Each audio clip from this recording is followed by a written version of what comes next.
what the story was about. And for me, when I think I only read maybe the first script or maybe the first two scripts, and just the quality of the writing was just like Kerry Erin, it just immediately swept me up in these characters. They were complicated, it made me laugh, it was, really about something so current, and it just, I was like, I would watch this show. Whether I'm in it or not, I would watch the show having read those scripts. It just hooked me straight in. And then when I spoke to Mimi and on the phone, and they sort of told me about my character arc, I sort of got chills, and I was like, oh, this is really interesting, and and just wanted to join the gang. Did they do that thing you said they told you about your character arc, where they were like, don't worry, she might not be in the pilot much, but we have a whole story planned? Yeah, and I think, not to give too much away, but I think everybody gets their moment in the show, which is really exciting. So this was a time when someone said that and they actually meant it.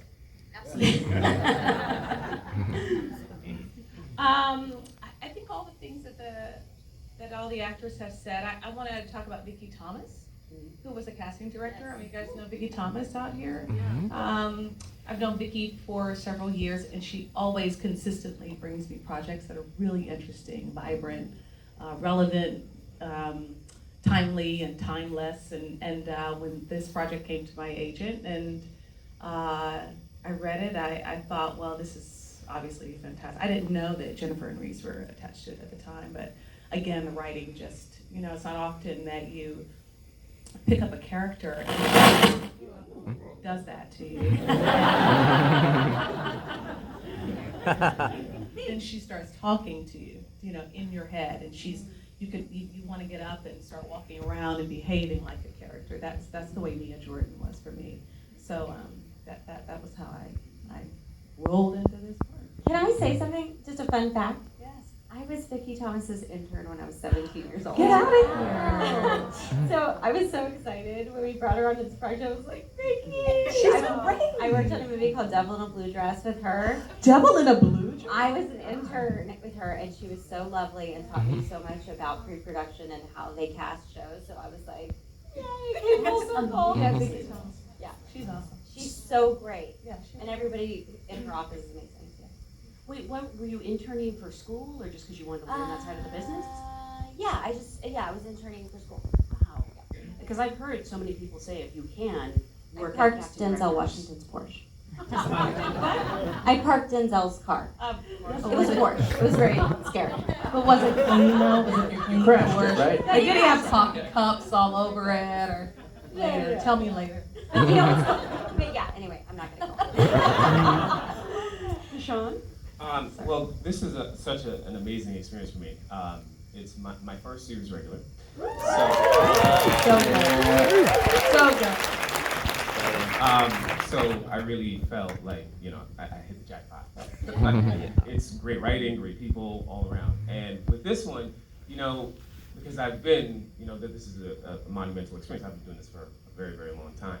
And so, throughout the years, you'll meet these characters in the auditions that you'll fall in love with. But with Daniel specifically, I was like, wow. I was like, I love this guy.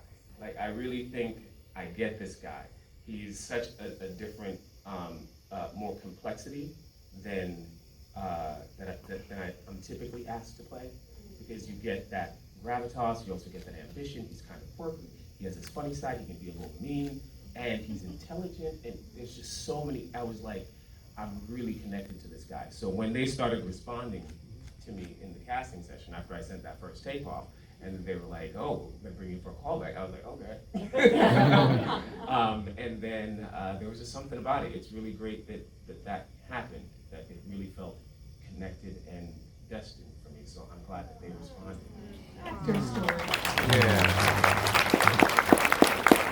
Please, So, I knew that you guys were involved. I knew that you guys were producing. And the thing is, like when you get fancy people to be a part of your thing, it's mostly because the level of the writing is there, and that you guys know what it feels like to show up and have material that just like calls to you. And that's kind of the first indication. It's like, okay, this is of quality.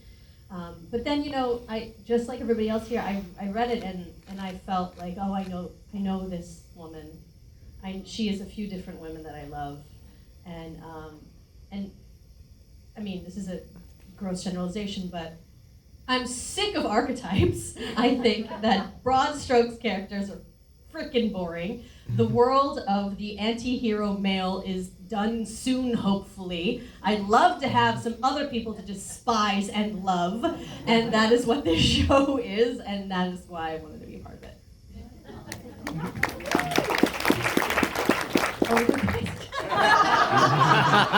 You might not have been here when I actually asked the question. So.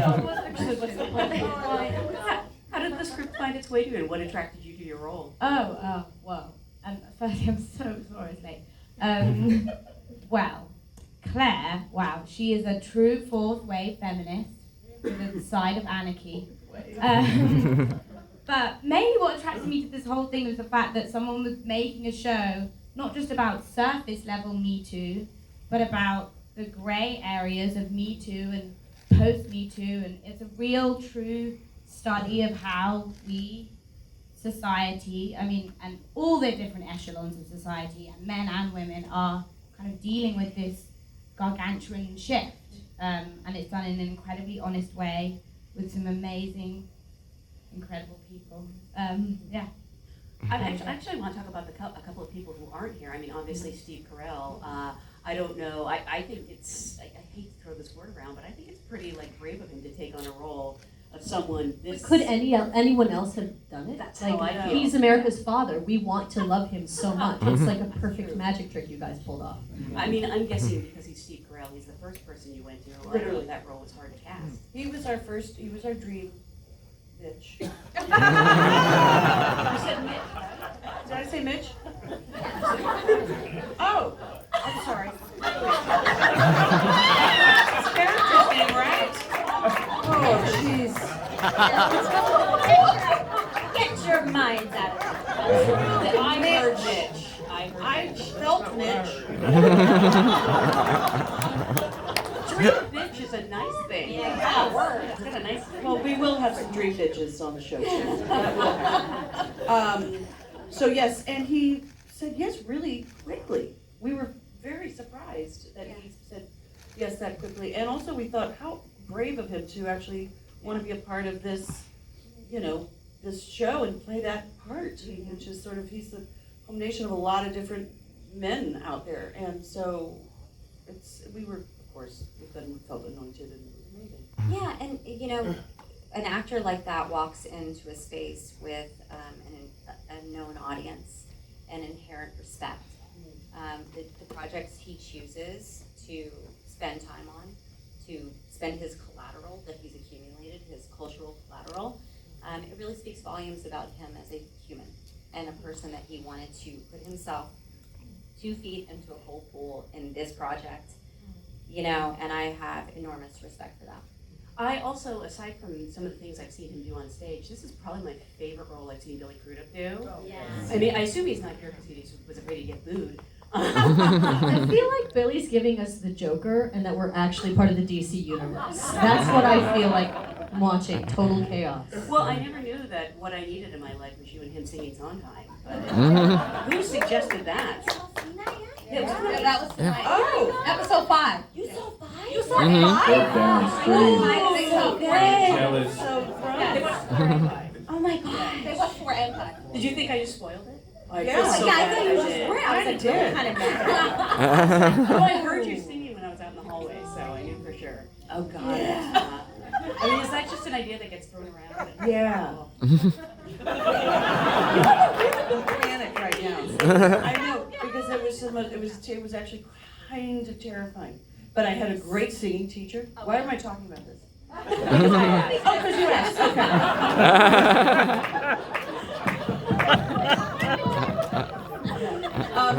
Sondheim, and not easy. I mean, let's face it. That's like really. It's the hardest thing you could possibly choose. Yes, not tomorrow or something. Memory. Yeah, her and Billy were like studying the lyrics, and I just walked over. I was like, "You can't mess up, Billy. I mean, it's Sondheim." He was so adorably terrified as well. It's really great. But we did have a great vocal coach. Eric Petro. No. No, Roger Love. Roger Love. Yeah. I know Roger. Who doesn't? Such a Everybody small seems to know world. Roger Love. Yeah. He's the guy. What a great, do you know Roger Love I too? don't know who You Roger don't Love do it. is. Well, He's the guy. What an Don't know I've Roger. never felt it so easy to learn to sing. Like, I mean, I can carry a tune, but then he taught me the whole, so I actually thought to Beg to myself, differ, I you were gotta great. I worked keep with up. him on Walk the Line. Yes, that's Yeah. right. Great. And you really sucked in Yeah. that. Sucked all the way to an Oscar. I know. Like, sorry, disregard. I want to ask the rest of you actually, what sort of research did you put into these characters? Like, did you actually get to spend any time in a newsroom? Did you get to talk to anchors?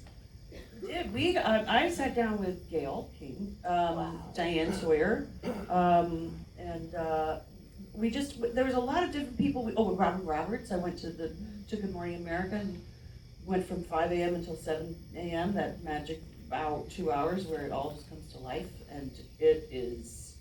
Let me just say, there's a level of respect for what these people do that is tremendous. Mm-hmm. It is just to have to deliver this news every day. You're never not taking in information, and it's. I mean, we get to like turn off the news for a day, you know, and if we say I can't take just a day, I just need a day off.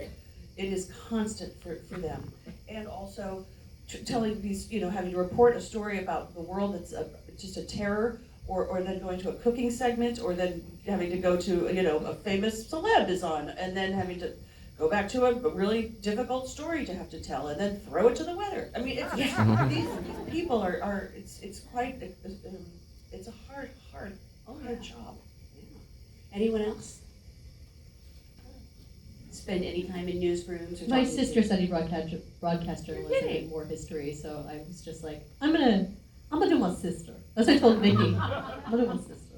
I got to spend a lot of time with producers, like Mark Robertson is Diane Sawyer's producer, and also Gil King and Oprah, like kind of explain the dynamics of, you know, what is that relationship like? Because Karen and I get to kind of learn to become producer and on-air talent, and that was something I didn't understand before we started. Yeah, no, I love your relationship. I didn't do any research. That's all right. Any actors out there? No research actor? I mean, I think it's a kind of a brave thing to say, because I think a lot of people there, they're like, if I talk about all the deep research I did, maybe I'll get an award. Would that work? Would that be cool?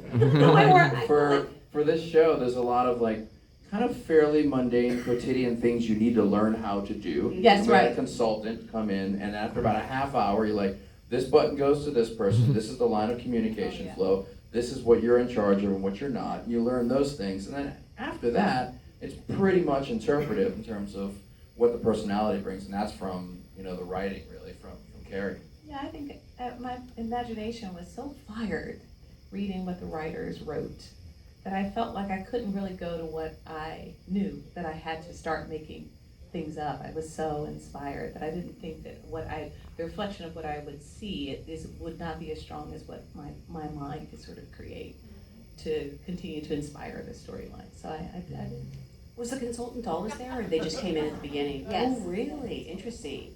Would they, you know, tell you if something? Yeah, didn't I track? used to hold the mic wrong. Really? I was like, I was holding it in front of my face like this. Hello, I'm Bradley Jackson, and I'm reporting live. That's really Nicole Hyde. And he was like, they can hear you if you hold it down here. And all of a sudden you're blocking yourself. But you could be Barbara Streisand, because we Like can't this. see you, so we don't know. Also, this move where you're asking a question and then you wait for the answer. Yes. Yeah. You know what I mean? Yeah. That's that kind of physical coordination. Yeah. the passing of the microphone. And I know you perfected your anchor voice. I just mimicked. She has the best anchor voice. It's like, and I walked on set the first day, and she got this full anchor voice. How did you do that? I go, how did you do that? She's like, I just Been mimicking. The hardest thing really to do was to learn how to talk into a camera. So I had a little tripod in my iPhone, and I would just talk into the lens with that, and not try not to be distracted. Did you keep any of those videos? Get them on the I extras? do have them. Oh, we're gonna watch them now. The next hour of your entertainment. Season 2 is ready to roll. One thing that always shocks me about what they do is the influx of information and talking going in their ears while they are talking the whole time. I did a webinar this morning for Sundance. Anybody independent film Sundance? Anyway. And like they were talking to me through the earpiece, like telling me stuff, and I was just like, as it was happening, I was talking like, about my first film, and I found myself like slowing my syllable, like slurring, and I was like trying to listen to what they were doing. I was like, I'm gonna pass out. Like, I don't know how they perfect that. For each of you, what did end up being the most challenging thing about this role this season? You know, if you can tell us without avoiding spoilers. I can just say real quickly, the whole walk and talk situation around the halls, meeting up with 3 different people at the right time. I think you look at a show like this and you're probably thinking like, well, you know, it's a big show, they probably had time to rehearse. Relatively speaking, we were writing scripts as we went along. So I would say, it's fair to say it felt, I don't say rushed, but like, we didn't have time to do like a billion takes, you know? So the delicate art of being like, okay, here comes the Steadicam operator. I have roughly like 2 pages of dialogue. I kind of got to hit X here and Y there. So I need to be prepared to maybe like improvise a few lines or cut a few lines in order to make them get. And so the weird gymnastics of it and the I guess the logistical like coordination of that stuff was really fun to get good at. We were all spazzes up front. We were just like fumbling all over everything. And by You the were end, really, really helpful because he has a directorial eye and he would know. Don't y'all feel that about Mark? Like you were like, he would like, this scene needs. Also, let's just do that, but then also let's just do one that's like a little wild and crazy. and they're like, Mark, can we fucking go home, please? Right. But you were right a lot of the time, and it really helped in the fact that you like would give that part of your expertise to the production was really helpful too. Remember when you and I had that scene in episode 2 where we were yelling at each other in the hallway? Yes. We had those moments. This is like a great example of you being in your character there, where like our sound recorders really wanted to keep the audio clean. You ever get that thing like, guys, watch the overlaps, you know? And we were arguing very cleanly, and it was just like, yeah. And then eventually we were just like trying to get permission, and then you were just kind of like, fuck it, we're just gonna do one. And I was just like, let's just do it. And then literally the take you see in there is like, we're just all over each other in the mess. So that stuff was really fun to learn in a long-winded way. And it also gives you energy. Like if the other person's talking, like if you're just talking in an echo chamber, that's not.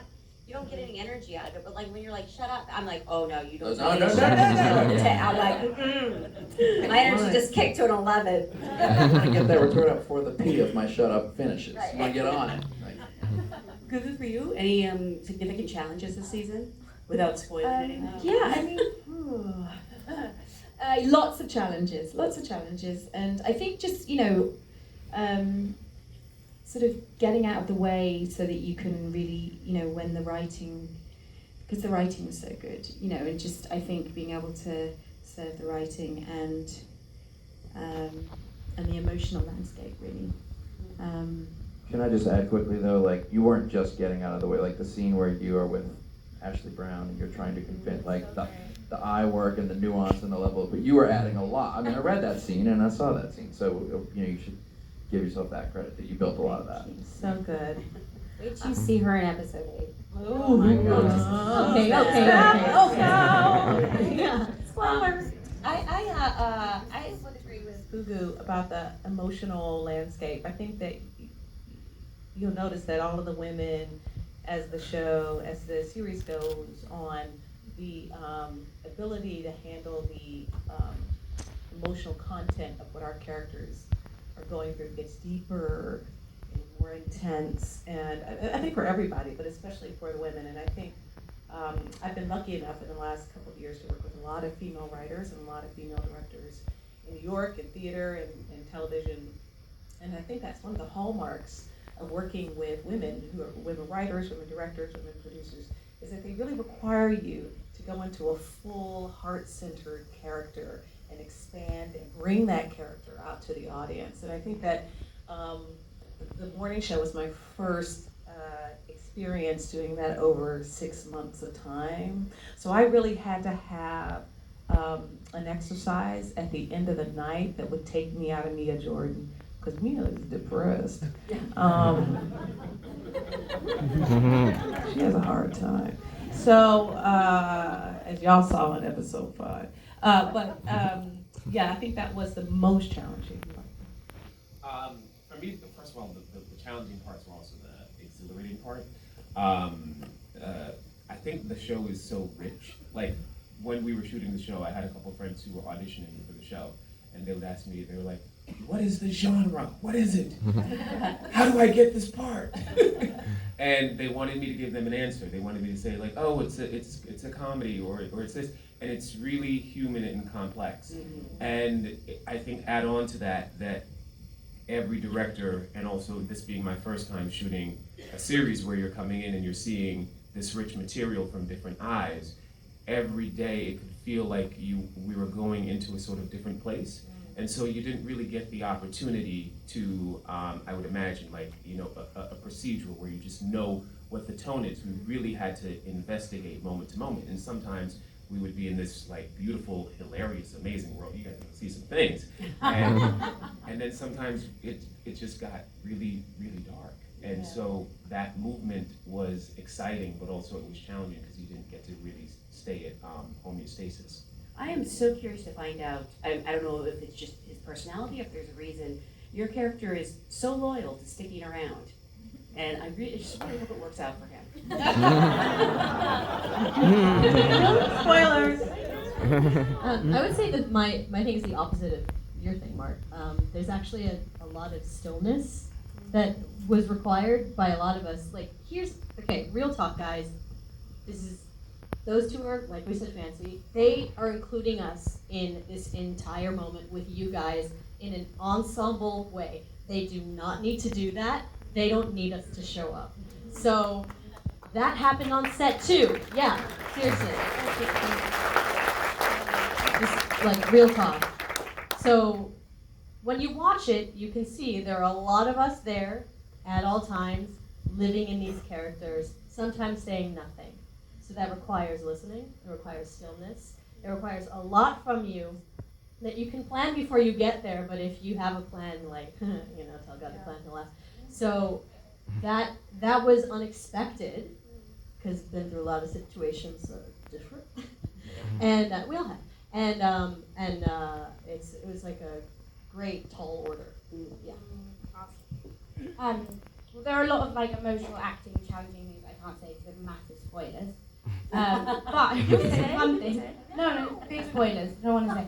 But we shot most of it in LA over like 5 months, and then at the end, we went to shoot New York for like 3 weeks to be like, we're actually really in New York. And it was actually really challenging. Like 5 months later, being like, remember that scene in episode 1 where you were really mad?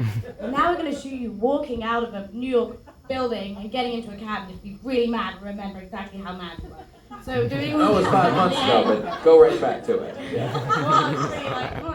That was hard. I had an incredible New York scene, which I don't even know if I told you guys about, because it was just like a quick moment where, you can shoot in New York without permits as long as you put up a sign and you're just working with people all around you. And they needed Chip in the middle of 5th Avenue at rush hour. I call it the Tootsie shot, where you like see the head popping with all the people, And I was like, oh, this is gonna be fun, like see what happens. And I had to make a phone call and I had to rush to a corner, so I had to be working through people. And they set the cameras up way far away and high with zoom lenses. So the net effect was nobody knew that they were being filmed, really. They just couldn't really feel it.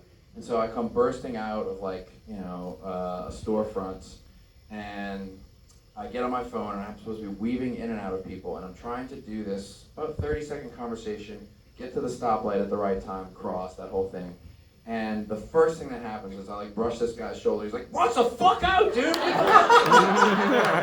All New York acting. It was the greatest set of background actors. Was the actual New York people on the street. Like, everybody I ran into, I couldn't get through a full take with them. And I was just like, "We're just gonna go with this. It's golden." You keep that and put that guy in SAG. Yeah. You can keep it. I had that with Billy too on the streets. Oh God, you guys were getting killed. It was crazy. That was, oh my God, we were shooting in Bryant Park. It was crazy. who knows Bryant Park? I love that. Of course, Bryant Park. So Reese and I are walking down one of those walkways in Bryant Park, and we're doing the scene that, if you guys have seen episode 2, 3, then it's the scene where I'm telling her, this is what you're gonna have to deal with when you start, you do your thing. And we're doing this scene, and this sweet pregnant woman, bless her heart, comes right up and says, Reese, I am such a fan. Picture with, I'm like, we're doing a scene, pregnant lady. That's terrible. And Reese is just like, just walk right on. I don't, you guys have already been picked up for a second season.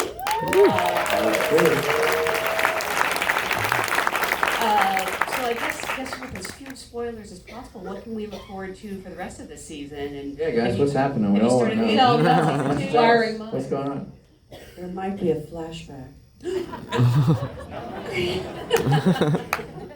Hold on. There might be a flashback. This season, she asked for Oh, spoilers oh. of this I thought you were season. next season. Oh, this season. Talk about non-committal. I'll tell you. Some people, like, I have a lot of friends who watch it, and they're like, but what is Mitch Castle? Like, I don't understand what you're gonna find out who he was. Oh yeah, the show, by the way, the 10 episodes takes place, it's 24 days Yeah. take place over the 10 episodes of that, and you just, so every show will inform the next, Right, so and they all build on each other, so once you get to 10, it involves the corporation, the network, everyone, you don't know who knew what, which is kind of oddly prescient, Yeah. because at the time, none of us had read Ronan Farrow's book, we didn't know anything about NBC, the CBS stuff was super new, and I said to Carrie like a week ago, did you know all this? She's like,